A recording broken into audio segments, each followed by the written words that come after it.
Hello there, Speed Duelists! Welcome back to another episode of the Deck Vault, and this time we're gonna be looking at another deck of the Speed Duel Attack of the Giants card from YCS Pittsburgh, this time called the Cavalry's first place deck profile.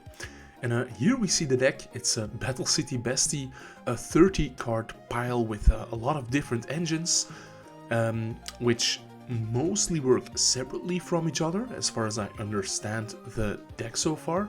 But there are some incidental synergies, you know, the Magic Rebo summoning Dark Magician to tribute summon for Brandmark, for example.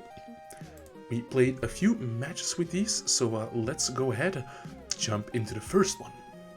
Shoutouts to Delicates for playing these matches with me. And yeah, in the last episode of Deck Vault with the Dark Scorpions, we had a Citizen of Roma helping out, so big thank you to the community. And this first hand, not looking too good. I opened two of the breaks. There's only one Dark Magician in the deck. There's one Gravekeeper's Descendant in the deck. And both of these are not cards you want to draw. Delicates is gonna start off with the Melody of Awakening Dragon. And immediately pitching the Armed Dragon level 10 to summon the Guiltia. And he brings out the white as well. So that's already game on board. The white veil is going to be a bit problematic as well, equipping it to the Guiltia. So at the start of the battle phase, I'm going to allow this attack, but the Armed Dragon level 10 white will not be attacking. So maybe Delicates is playing around Quaking Mirror Force. And here I draw the Magic Rebo, which does nothing because it cannot summon Dark Magician from the hand, only the grave or the deck.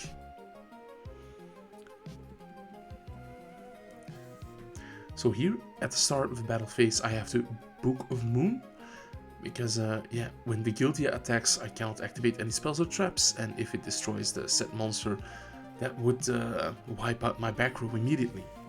I have a decent draw here, the Joker's Knight, so I can try to get over the Guiltia, but as we can see here in the replay, Double Sphere Rebo has something to say about that. That does trigger Bestie, so I do get to draw Gravekeeper Spy, which is a fine draw. I survived the Armed Dragon White's attack with Sphere Rebo, and yeah, this attack I have to take. In the end phase, Joker's Knight will trigger, so returning to my hand. And unfortunately, I can't really go offensive here, although Sol and Luna will help me out with that. So I'm just going to set it. Joker's Knight tries to attack over the Guiltia. And I'm not attacking the other Guiltia yet, because I do want to try to flip the Armed Dragon 10 face down and then get rid of the Guiltia. To do the 3000 points of damage, you know. Start of the battle phase, I'm gonna flip the Armed Dragon level 10 face down, flip the Spy face up, and sadly I already lost my Descendant. I should have yeah, maybe kept that for a later time. Here I could attack over the Guiltia, but then Armed Dragon level 10 would attack over my attack position monster for game, so that's not an option here. So I'm just gonna recycle the Joker's Knight. But yeah, here my opponent just has too much. They use Book of Moon to clear their own back row. But yeah, this is not gonna matter. This is a lost game. So I am going to scoop it up here. Next game. Let's hope my hand is a bit better. And it is, and it is. I'm opening the Joker's Knight and some back row. So excellent. Although the Joker's Knight sadly is going to run into DD Warrior, so it is going to get banished, so no recursion for me, but I do get to draw off Battle City Bestie, and I draw Magic Rebo. Lovely. This deck is on two full suites of Rebo, both Sphere and Magical. So yeah, it's very grindy, it's very grindy. The 3 matches I played with Delicates took like almost 2 hours. Yeah, it's pretty wild, pretty wild. Here he is doing some Armed Dragon things, adding the white veil but not equipping it yet. So I am going to book the Armed Dragon level 10 white, This damage from Guiltia is fine. That is gonna trigger my Magic Rebo.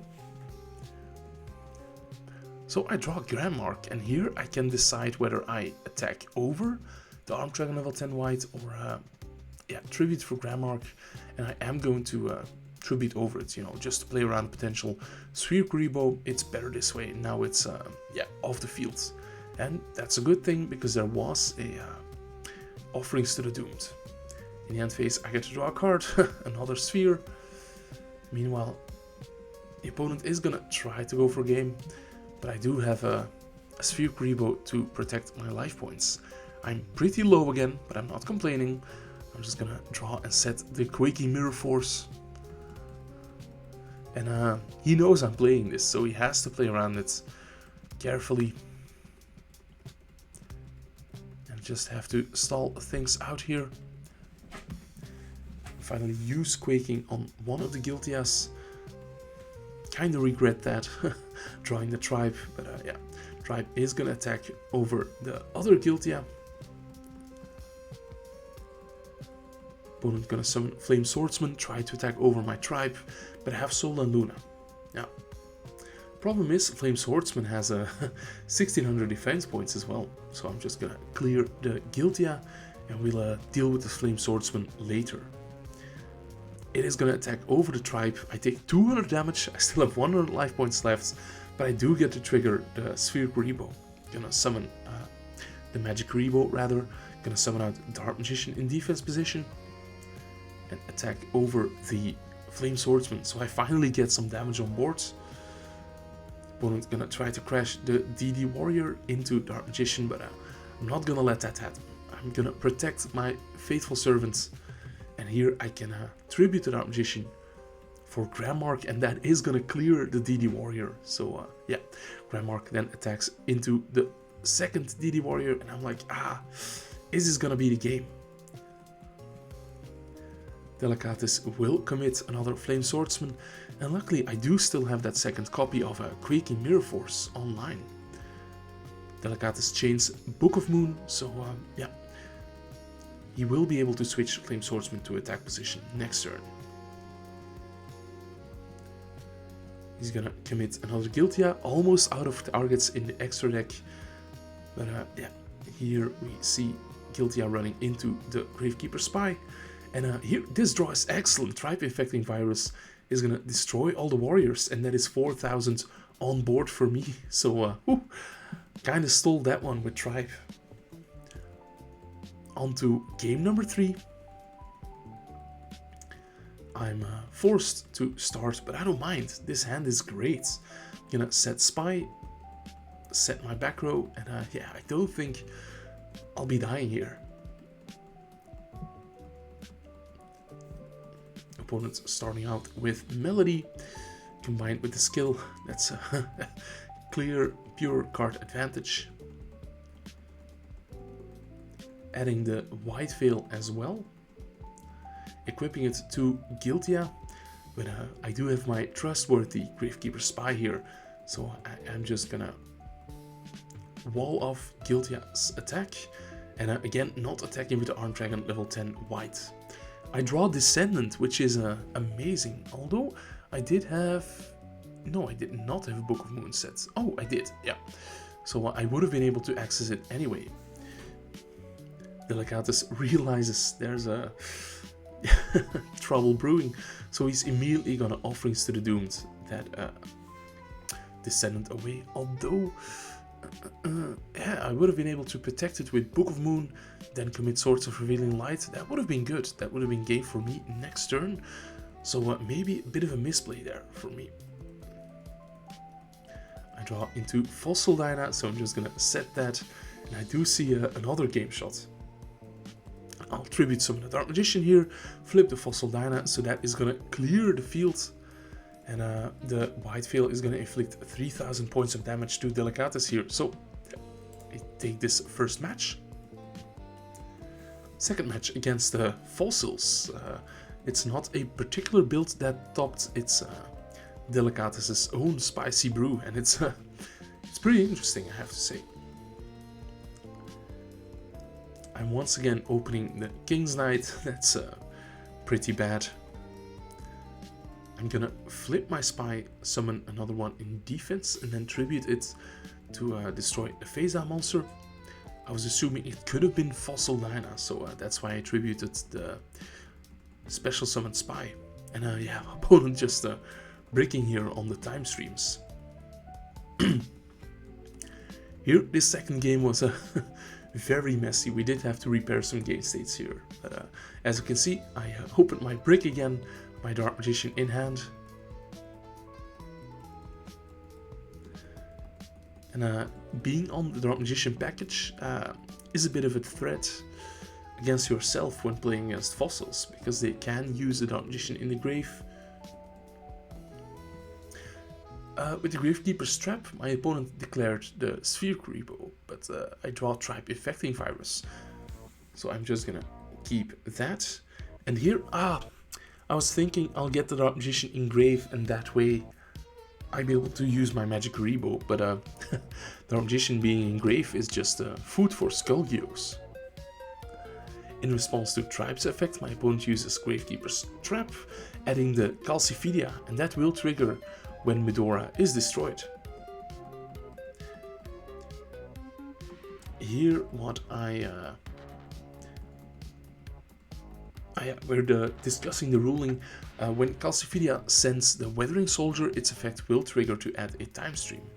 And here I think I misplayed a bit. Maybe I should have crashed my Tribe Infecting Virus into the Calciphidia, trigger my Magic Rebo.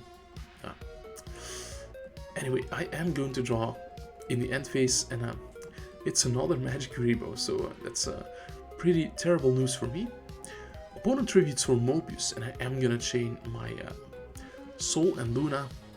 But yeah, here comes the skill, banishing a card from the hand face down to access the effect of Fossil Fusion. So here is Skullgeos. I am able to switch that to defense position with Sphere Rebo. My opponent calls Sphere Rebo for Gravekeeper's Trap, but it's not Sphere Rebo, it's Swords of Revealing Light, the even better stall card. I flip my Tribe Infecting Virus, and still in the main phase, opponent is going to use Medora to put the entire grave back in the deck. And in response to Tribe's effect, is going to use Gravekeeper's Trap to add the Calciphidia. So very neat interaction there. It's going to send Weathering Soldier at the time stream, so yeah, a bit of a loop there. I will be protecting myself with Swords of Revealing Light.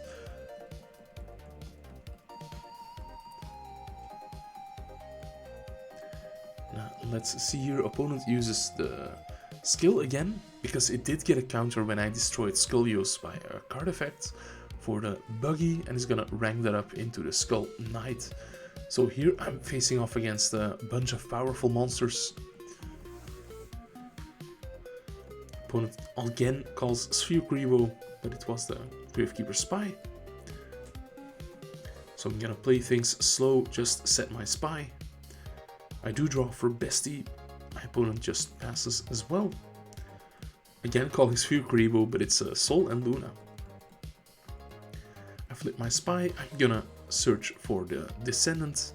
That is gonna destroy Calciphidia, but there is just another copy already in the hand. Tribe is gonna take that out. And here I do have the issue that Mobius, just like Tribe Infecting Virus, is an Aqua monster.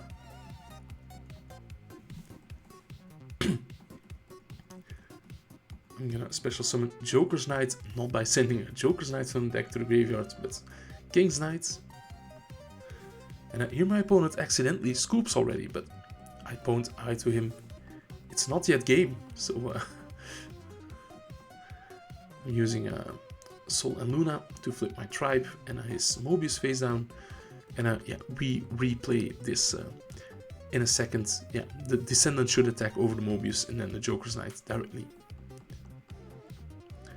I get to draw Tribe. Now, my opponent draws the Fossil Dyna that he accidentally milled after scooping, but yeah.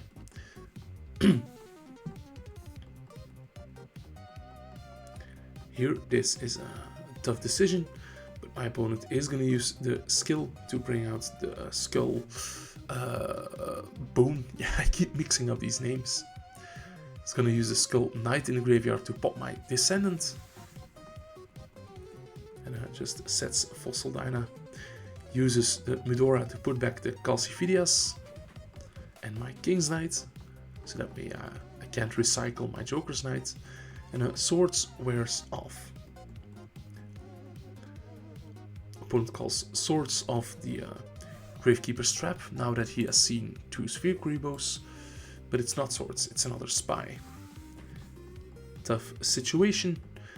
My Joker's Knight was special summoned, so I am gonna crash that into the Fossil Dyna, but yeah, in the main phase still, my opponent meant to use the effect of Gravekeeper's Trap, so we're gonna rewind that a bit and play from here. Yeah, and now that Fossil Dyna is destroyed, the Calcifidia comes down. I do get to draw a card in the end phase, but yeah, things are looking pretty bad still. Time Stream uses its graveyard effect. Did you know that this has a graveyard effect? You can banish it and a fusion to bring back another fusion from the graveyard. So Skollios is returning, and yeah, I don't have enough life points to take hits from Skollios. Using the skill again, and yeah, here I will be losing after some mathematical debate. So yeah, we did play a game 3. I have that open in the second screen already. I'm making the opponent start. They're just gonna set the Weathering Soldier. I'm gonna set a Spy, so we're both on a bit of a slow start. My Spy will trigger, summoning a Descendant. And let's see, I do have a game shot here, I believe, with like the Fisher, but I'm wary of the back row, so I'm gonna play it a bit slower, a bit more conservative. Descendant over the Weathering Soldier, so that adds Time Stream. Spy directly, King directly. So my opponent is pretty low. In the end phase, I get another draw of Bestie. There's another Weathering Soldier, and it's gonna attack over the Descendant, because otherwise Descendant would just blow it up, right? I do have a Fisher, there is a Book of Moon, but now that I lured out one back row card, I feel safe committing my Fossil Dyna and attacking with that. Although Book of Moon is gonna prevent this situation from getting too out of hand. Opponent commits Mobius. I'm gonna use Sol and Luna to flip it face down along with my Spy. And here I don't think the back row is anything, so I'm gonna switch everything to attack position and push for game. And it was anti-magic arrows, so not helping him there. One final match, and this is against a Bountiful Ocean. It's a pretty interesting skill. Delicates has been coming up with a deck that runs it. It's the one where if you have Umi on the field once per turn, you can add back a water monster from your graveyard. I'm gonna tribute summon my Joker's Knight. That way I have my King's Knight in the graveyard, but Penguin Soldier is gonna bounce it back to the hand. I do draw the Magic Rebo, but my opponent finally has Legendary Ocean, so we'll be able to recycle that Penguin Soldier. Here I just attack it. My opponent does bounce the Penguin Soldier with its own effects. It wasn't destroyed by battle, so in that case you can do just that. And Dark Magician will be able to get in directly, courtesy of a Magic Rebo. My opponent discards Medora with the Tribe Infecting Virus, then uses Medora to put back my Magic Rebo, so that recursion loop is gone. And not going to attack directly, fearing a potential second Magic Rebo.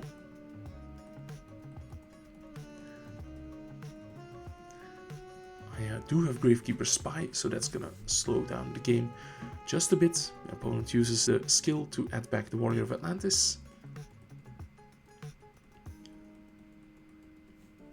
And here I flip my Spy, special summon Descendant, gonna tribute the Spy for Grand Mark, pop the Penguin Soldier. And yeah, the opponent has nothing, so I do just cleanly attack for game.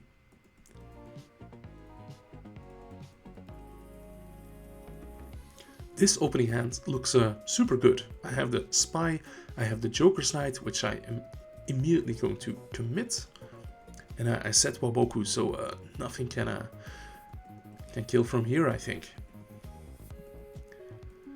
Opponent does have immediate access to Legendary Ocean, so we'll be able to get their +1 every turn. Skill is kinda crazy. I feel like this is 1 or 2 really good cards away from being a meta contender. Descendant's effect tributes Spy to destroy the Oystermeister, but Fish Depth Starch is being chained. It's kind of like a Gemini Spark, but for fish. And I do tell Delicatus, hey, you gotta use the Oyster token, man. Joker destroys the Oyster token. I get a draw in the end phase of Battle City Bestie. And yeah, Delicatus just adding back that Oystermeister. My Tribe Infecting Virus gets a boost from Legendary Ocean.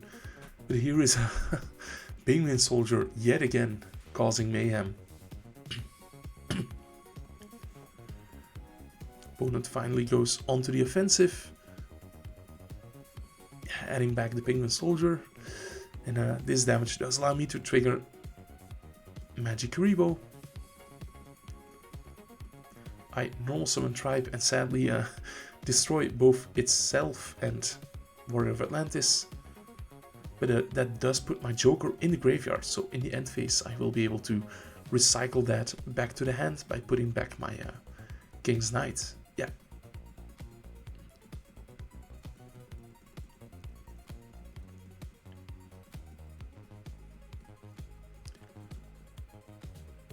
Here, Bountiful Ocean adds the Warrior of Atlantis back to the hand. You see, this is a powerful resource loop, especially with high value monsters like Penguin Soldier. I special summon my Joker's Knight, and the opponent has Wall of Disruption, so I had to do the maths here. Am I dead? But luckily no. I'm still alive with just a few hundred life points left. And I get another draw in the end phase of Battle City Bestie. Opponent tries to go for game here, but I do have Waboku, so yeah, pretty safe there. And I draw Grand Mark, so I am going to destroy the face down card. It was a Quaking Mirror Force, and here Grand Mark attacks over the Medora, so that's gonna put him pretty low on life points as well. And my opponent is gonna stop the Joker's Knight resource loop with Medora. I do draw for Bestie, but yeah, it's not gonna matter too much. I use Swords, that is gonna proc the Penguin Soldier, bouncing back my guys. And I'm protected by Swords, so I'm just gonna set one, and in the end phase draw one of Bestie, and then discard the Dark Magician. So now Magic Karibo is live. Maybe I could get something going with that. Opponent uses Foolish on Mobius and adds it back with a skill, so that's a nice bit of tutoring from the deck thanks to Foolish Burial. I'm gonna use Quaking Mirror Force to put everything face down, and I do have the second Grand Mark. As you saw, there are two of them in the deck list, so one of them comes out and tries to clear the board, but yeah. Solna Luna is going to prevent that.